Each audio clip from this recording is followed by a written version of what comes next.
老大，你身上好香啊！那些池子里的花，应该和你身上的味道一样香吧？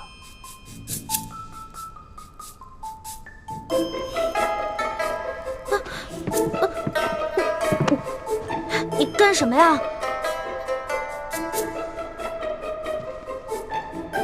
老大，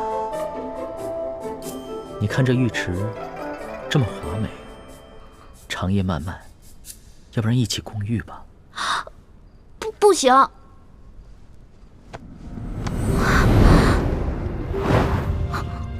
为什么不行？你是我老大，我是你小弟，我们都可以同生共死，同甘共苦，一起共个浴又怎么了？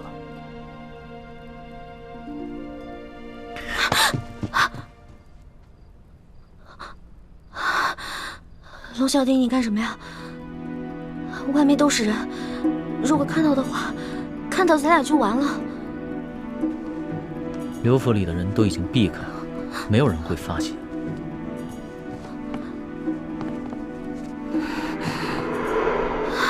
不行，不行，外面全都埋伏着兵甲，要是被发现的话，我们俩小命可就都玩完了。牡丹花下死，做鬼也风流。龙小弟，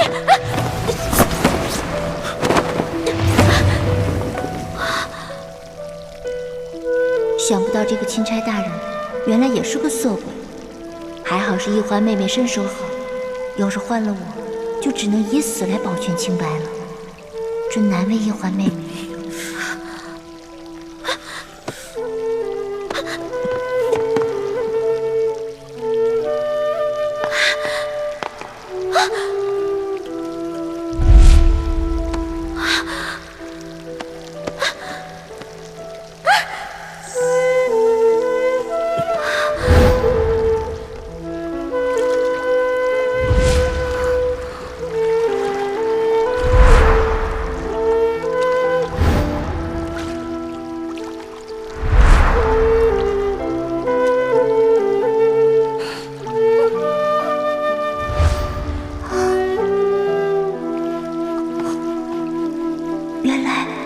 原来一环妹妹和这个钦差大人早有私情。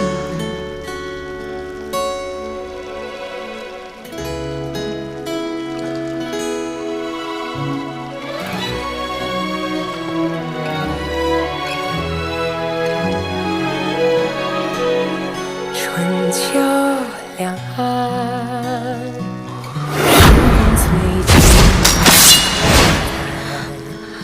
一生的愿，将心留于人世间，守我乾坤。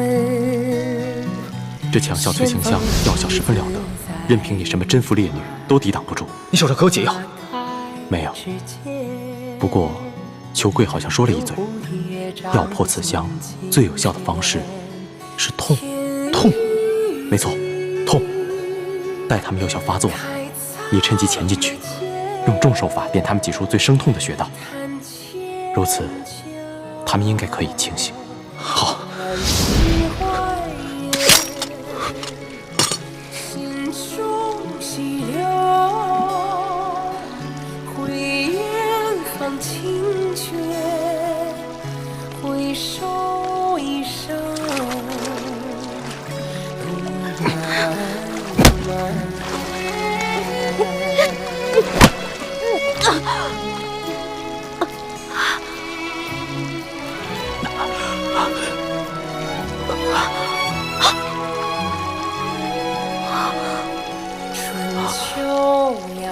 主子，易欢是许配过人家的，不可能跟着主子过一辈子，还望主子克制自己，千万不要一时冲动，做出有损易欢名节之事。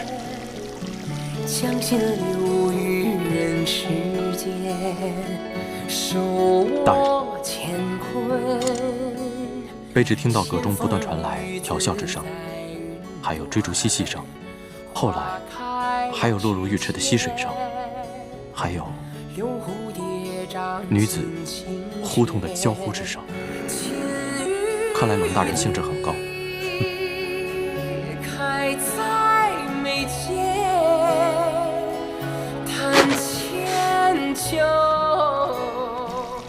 其实我刚才也不知道怎么了。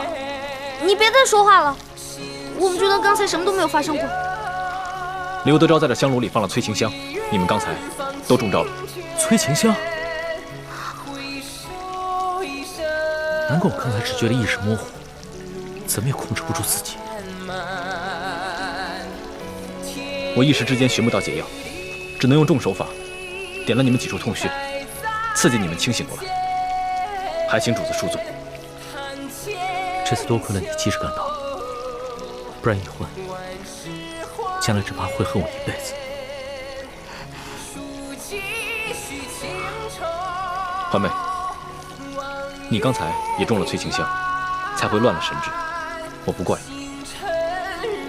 但是你要记住，你可是有夫之妇，千万不要做出玷污我们李家门楣之事，否则我永远不会原谅你的。你更不要害主子落下一个夺人之妻的恶名，有损他的威严。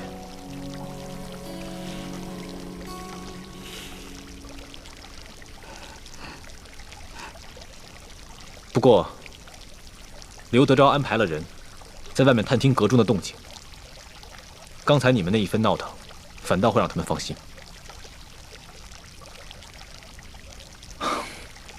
你们现在都已经清醒了，我也得赶紧离开了，免得被他们发现，坏了大事。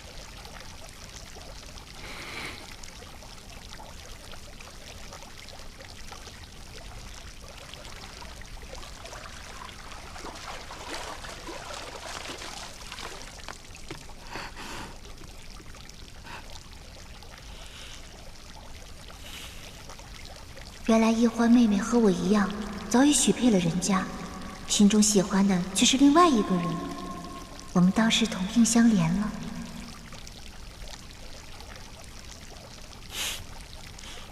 你现在的样子，哪里还像我的老大？你不说话，没人把你当哑巴。若是不说话的话，岂不更尴尬？其实，就算刚才发生了什么，也没事。大不了你先退婚，然后再嫁给我。呸呸呸！狗嘴里吐不出象牙。老大，龙嘴里自然吐不出象牙，只能吐出龙涎。我说的都是认真的，你不妨再考虑考虑。你要再胡说，我不理你了。好，那咱们说点正经的。李建清真的是你哥哥吗？他当然是我哥哥。你问这个干嘛？亲哥哥。亲哥哥，如假包换。可是他刚才看见我们在水里那样，他的神情反应很不对劲。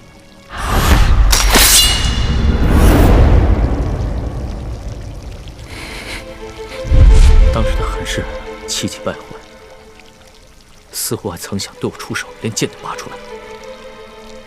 他是因为他以为这屋里还有刘德昭的人，他拔了剑是为了保护我们。可是他眼神中有一种恶狠狠的东西在看着我，像针尖一样锐利。虽只是一闪而过，可我的心却不寒而栗。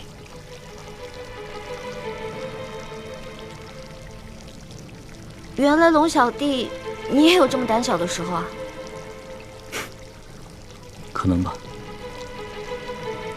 如果不是你说他是你的亲哥哥，我还以为他是你的未婚夫。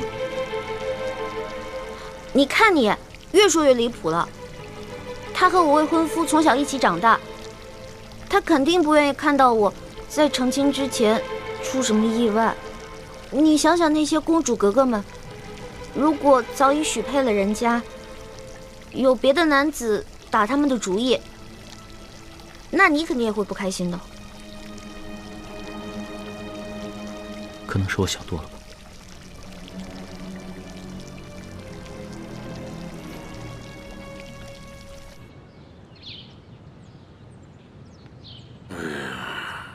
怎么还不出来呀？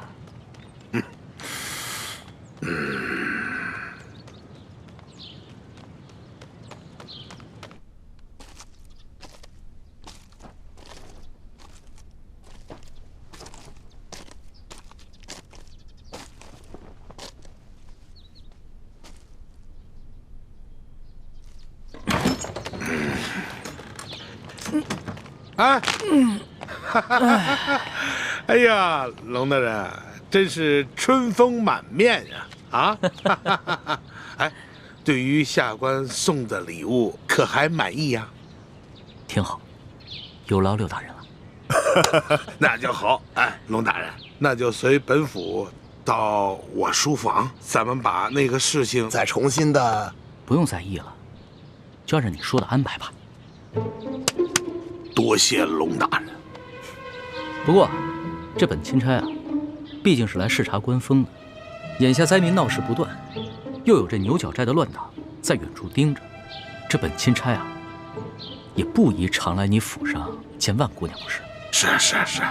所以啊，要不然你把这万姑娘安排到府外的一个地方住着，等本钦差回了京城以后，你再悄悄地把人送到京城，到时候我再纳她为妾，那不就免人口舌了吗？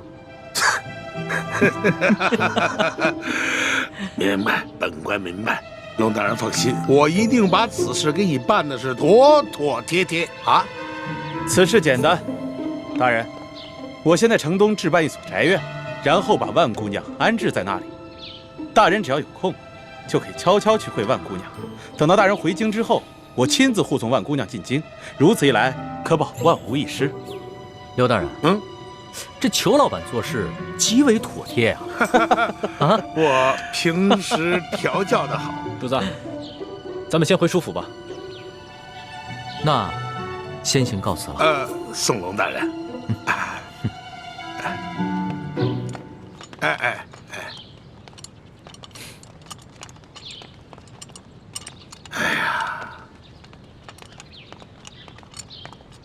贵儿啊，看到了吗？原来此人的弱点是好色呀。亏了你那儿有一个美人万苏，否则这一关真的难过呀。事不宜迟，我先给他置办宅院，再送几个丫鬟给他。这件事儿就算是大功告成了。哎，然后让孟祥和把万苏姑娘赶紧送过去。不瞒你说呀，我是真没想到啊，这万苏姑娘如此厉害，就一晚上就把这个龙三这个假正经让他现了原形了。撤！